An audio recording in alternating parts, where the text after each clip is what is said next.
इंद्र ने कहा, प्रभु आपने मुझे भयानक यह श्राप देकर बहुत उचित किया। अब मैं गई हुई संपत्ति की याचना नहीं करता। आप मुझे कुछ यज्ञ उपदेश करने की कृपया कीजिए। ऐश्वर्य और विपत्तियों का बीज है, उसमें ज्ञान ढक जाता है। इसी से मुक्ति मार्ग का कुठार कहा जाता है। इसके कारण भक्ति में पद पद पर बाधा उपस्थित हुआ करती है। मुनि बोले, देवराज, संपत्ति जन्म मृत्यु जरा शोक और राग के बीज का उत्तम अंकुर है।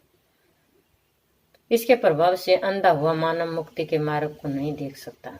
इंद्र, जो मूढ़ मानव संपत्ति में प्रमद हो गया है, उसी को मदिरा से भक्त के ही समझना चाहिए।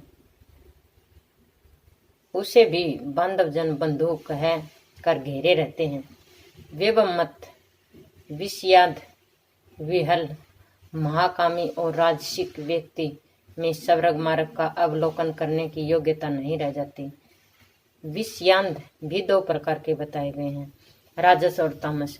जिसमें शास्त्र का ज्ञान नहीं है वह तामस कहलाता है। जो शास्त्र और शास्त्र राजस। श्रेष्ठ शास्त्र दो मार्ग के बताए गए हैं, एक प्रवृत्ति बीज का और दूसरा निर्वृत्ति बीज का। पहला तो जो प्रवृत्ति मार्ग है उसके भीतर दुख ही दुख भरे हैं, परंतु प्राणी उस पर प्रसन्नता पूर्वक और सर्वदा निर्विरोध होकर उसी प्रकार पैर रखते हैं जैसे मधु का लोभी भूरा सुख मानकर कलेश के साथ पुष्पों में आग गिरता है। ये प्रवृत्ति मार्ग जन्म मृत्यु जरा और नाश के परिमाण का मूल कारण है। प्राणी प्रसन्नता पूर्वक अनेक जन्मों तक अपने निहित विहित कर्म के परिणाम स्वरूप नाना प्रकार की योनियों में भ्रमण करने के पश्चात भगवान की कृपा से मानव होकर सत्संग का शुभ अवसर प्राप्त करता है। सत्संग संसार रूपी अपार सागर को पार करने के लिए परम साधन और तत्व को प्रकाशित करने के लिए प्रज्वलित दीपक है। सैकड़ों और शस्त्रों में इनका कोई विरला ही साधु पुरुष उसके प्रकाश से मुक्ति मार्ग का अवलोकन कर सकता है।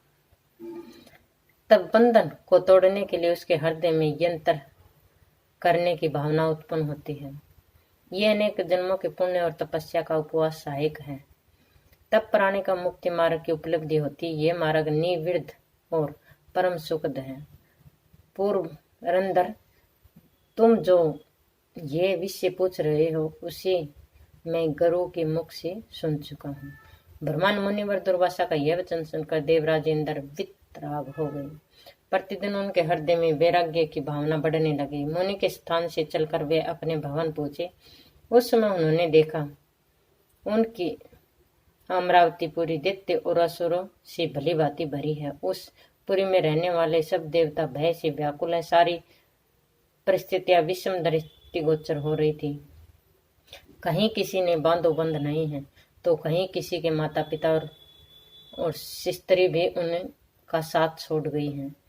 वहां अत्यंत खलबली मची थी। सब और शत्रु ही शत्रु दिखाई। ऐसी स्थिति देखकर देवराज इंद्र बृहस्पति के पास चले गए।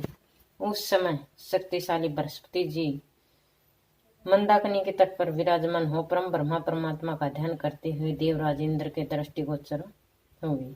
फिर देखा तो गंगा के जल से पूर्वामुखी खड़े होकर सूर्य का अभिवादन कर रहे थे। उनके नेत्रों में हर्ष के आंसू भरे थे। उनका शरीर पुलकित था। वे अत्यंत आनंदित हो रहे थे। वे परम श्रेष्ठ गांभीर्य संपन्न धर्मात्मा श्रेष्ठ पुरुषों से सेवित बंधु वर्ग से आदरणीय भ्रात समुदाय और ज्येष्ठ तथा देव शत्रुओं के लिए अनिष्टकारी गुरुवर बृहस्पति मंत्र का जप कर रहे थे। देवराज एक पैर तक उसे देखते रहे। 10-50 उन्होंने ध्यान से उपरांत देखकर प्रणाम किया। फिर वे गुरु देव के श्री चरणों में मस्तक झुकाकर उच्च स्वर में रोने लगे। तदंतर दुर्वासा के द्वारा दिए गए श्राप से संबंधित सारी बातें इंद्र ने बृहस्पति जी को बताई। इंद्र की सारी बातें सुनकर परम बुद्धिमान वक्ताओं में श्रेष्ठ बृहस्पति जी ने इस प्रकार कहा। बृहस्पति जी बोले, सुश्रेष्ठ, मैं सब कुछ सुन चुका हूँ। तुम विषादी मत करो। फिर मेरी बात सुनो। नीतिक पुरुष विपत्ति के अवसर पर कभी भी घबराता नहीं है, क्योंकि वे विपत्ति और संपत्ति समधाय साध्य हैं। इसमें नश्वर कहा गया था। ये संपत्ति और विपत्ति अपने ही पूर्व जन्मों के किए हुए कर्म का फल है। उसी के अधीन होकर समय कर्ता फल भोगता है। प्राय संपूर्ण प्राणियों के लिए प्रत्येक जन्म में यही शाश्वत नियम है। चक्कर की भांति वह सदा घूमता रहता है। फिर इस विषय में चिंता किस बात की, शुभ हो अथवा अशुभ, जिस किसी प्रकार से उनके कर्म फल को भोगने के लिए ही पुरुष शरीर धारण करता है। करोड़ों कल्प क्यों न बीत जाए, किंतु बिना भोगे किए कर्म का अंत नहीं होता।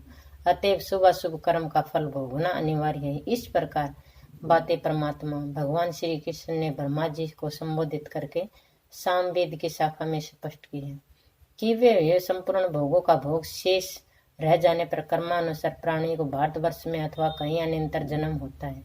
करोड़ों जन्मों के किए वे कर्म प्राणी के पीछे लगे रहते हैं। पुरंदर छाया की भांति वे बिना भोग के अलग नहीं होते।